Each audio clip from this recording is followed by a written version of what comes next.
Chapter 35 introduces some unexpected or perhaps unusual uses of the dative case. You learned the dative as the indirect object, the to or for case. You give a gift to someone. A better understanding of the dative, and conjointly, a better understanding of the genitive, would be to understand the genitive as a fundamentally adjectival case. That is, it modifies other nouns and serves adjectival type functions. So what the genitive usually does, and this is a usually thing, the genitive usually functions to give you more information about a noun, which is what an adjective does. So they're nouns, don't get confused, they're not adjectives, but they are nouns that are functioning adjectivally, an adjectival relationship to other nouns. That's what the genitive is fundamentally. The dative, by way of contrast, is an adverbial case. It does the thing, it's nouns, but it does the things that adverbs do. That is, it's a way of taking a noun and having it have an adverbial relationship to something else in the sentence. So, what do adverbs do? They usually tell you more about verbs, but importantly for this chapter, adverbs are also how you modify an adjective. Say it's a large dog, but you want to say something more about how large it is. Well, you use an adverb to do that. It is an extremely adverb, large dog. So adverbs can modify verbs. They can also modify adjectives. And the dative case is going to do that. The other bit of grammatical information you need to know for this chapter is the difference between a transitive and an intransitive verb. Transitive verbs are verbs that take direct objects. They're verbs where the subject does something, active, right? The subject does something to a direct object. An intransitive verb are verbs that do not take direct objects, that describe the state, behavior, disposition, they describe what the subject is doing, but not to something else. Now, English had a bunch of these, still has some, but for the most part, we can make any of our intransitive verbs transitive. And a lot of our old intransitive verbs, we now have new sort of transitive uses for them. So the classic example of this is to walk. You can't walk a trip, right? You can't walk a journey. Pretty much you can't. So walk does not take a direct object. He, she, it, Steve walks, you walk, we walk, they walk. Of course, we now have the transitive verb to walk, that is to take something on a walk is to walk. You can walk a dog. So it kind of wrecks it. Most languages don't do this. Most languages can't just take an intransitive verb and make it transitive.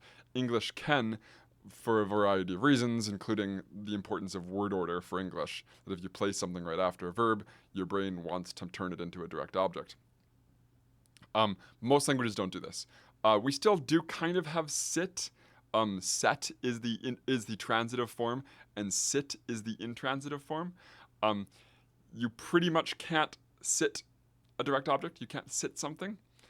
Pretty much. I have heard people use it with direct objects to no, it doesn't work. You can't. I think you can do it. There's some colloquial, crass language you can use. But for the most part, sit is pretty much still a good old-fashioned intransitive verb. And lay lie also used to be our transitive-intransitive combo, another one of these fun sit-set ones, where you can lay something down, but you can only lie down. You can't lie something. That has sort of collapsed as well. There are some others like that. But that piece of information is important because intransitive verbs in Latin are not always intransitive in English. Some intransitive verbs in Latin are transitive verbs in English. It's going to be important because in Latin that means they can't take direct objects. But often, intransitive verbs are things you can do that have an effect on something else, that are done for something, but not in the direct object sense. that are done with respect to something else. And that with respect relationship is an adverbial relationship. So you're going to use dative nouns to supply that extra adverbial something to make sense of these intransitive verbs. Moreover, if you add a preposition to some verbs, you end up turning them into intransitive verbs. And when you do that, what could be the object, that's not quite right, the thing governed by that preposition, you're going to want to put into the dative case, because it's going to be adding the preposition to the verb is going to be changing the sense of that verb to tell you more about the state of the subject, but there's still going to be somebody, something implicated in that action. And you're going to use the dative, the adverbial case, to tell you more about that with respect to relationship. So let's look at this really quick. The first group are the dative with adjectives. Simple. Adverbs can also modify adjectives, and that's what's going on here. Dead, death, mors, est similis is similar. That's an adjective, similar. Similar with respect to sleep. Not exactly how English does this, but Latin is under no compunction to behave like us. Read through these examples. I knew that you were loyal with respect to me. We'd say to me.